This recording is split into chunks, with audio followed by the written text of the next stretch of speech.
naman ang katotohanan at ang buhay. Manalig kayo sa akin, manalig kayo sa Diyos. Napakahalaga po yung pananalig. Kung tusin ito ay isang mahalagang bahagi ng ating pagkilos, ay naman, narito ngayon ay siguradong nananalig. Pero katulad din ng Ebanghelyo natin dito sa mga nakasimba parang sa araw na ito, sa araw ng linggo, ngayon ay ika-27 linggo ng karaniwang panahon, ay anong sinasabi ng mga alagad kay Jesus, dagdagan mo ang aming pananalig. Hindi lang mo sa pagka-aalisin ng Diyos ang ating pagkabalisa. Kasi yun ang bahayag na narinig natin ngayon sa araw na ito. Huwag kayong mabalisa. Maraming dahilan ng ating pagkabalisa. Kasama na rin kung pagkawala ng isang mahal sa buhay na ihahatid natin ngayon sa kanyang huling bunga na nawa ay atin. Pakinabangan niya yung biyaya na kung tukusin ay ng ating pananampalataya. Kaya nga, kabahagi yun na kung saan tinatawagan tayo ng Diyos na natin na dagdagan ang ating pananampalataya. Well, para sa ating kapatid, narito sa ating harapan, ay nawa ay pakinabangan na niya. Pero sa atin, na habang naglalakbay sa daigdig na ito, ay nawa ay tayo ay lumalim sa ating pananampalataya.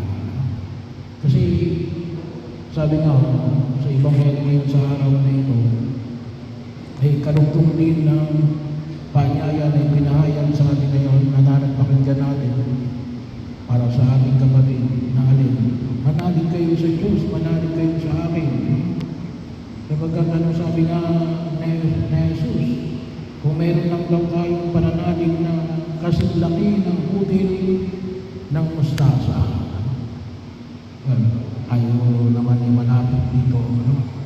Well, sa mga magsasaka, alam mo kung gaano kaliit yung butil ng mustasa noong panahon ng pandemya, nauso yung plantito at plantita. Ako ay nakisali rin. Kaya makita ko na kung saan yun nakapagtanim ako ng mustasa. At sa isang daliri lang mo, kapag ginanong mo yung mga bugil ng mustasa, sa isang daliri, ang dami na kagad nadidikit sa kamay mo. Ganun kaliit. Baka mas maliit pa dyan yung butas ng karayon. Well, depende sa anumang karayon. Pero ibig sabihin, napakaliit. Pero anong sabi ni Jesus? Kung daw ang pananampalataya natin ay kasing laki lamang ng butil ng mustasa, masabi natin doon sa puno ng sikomoro na alin, mabunot ka. Ano ba yung puno ng sikomoro? Wala akong tayong puno ng sikomoro dito sa Pilipinas.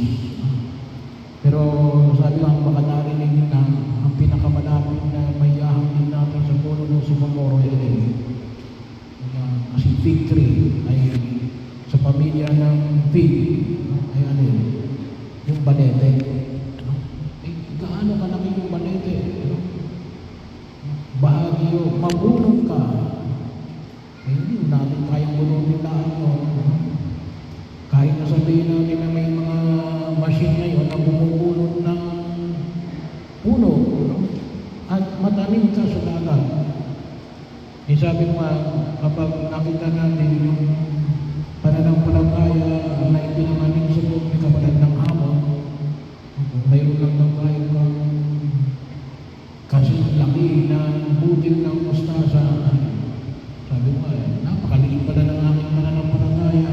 Yun ang bahagi ng aking pagninilay ay hindi ko man lang masabi sa puno ng kamatis, mabunot ka at matanim ka sa nagilang ibayo. Ay bahagi yun ang kung saan ang tao natin. Pero sabihin, gano'n kalaki yung maibibigay sa atin ng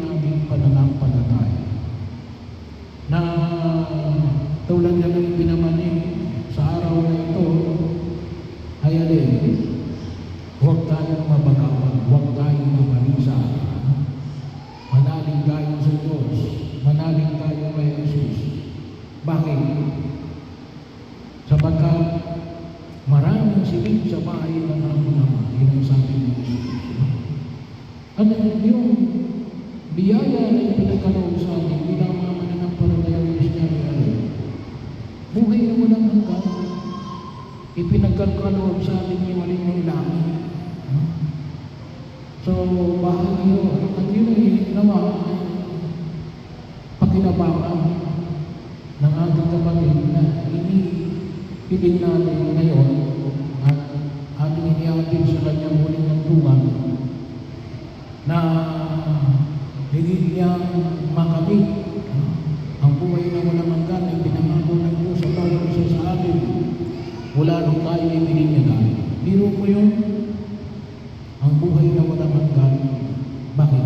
Gawa ng ating pananalig sa Diyos. Kaya nawa ay pahalagahan natin yung pananampalataya na ito na ipinagkaloob ng Diyos.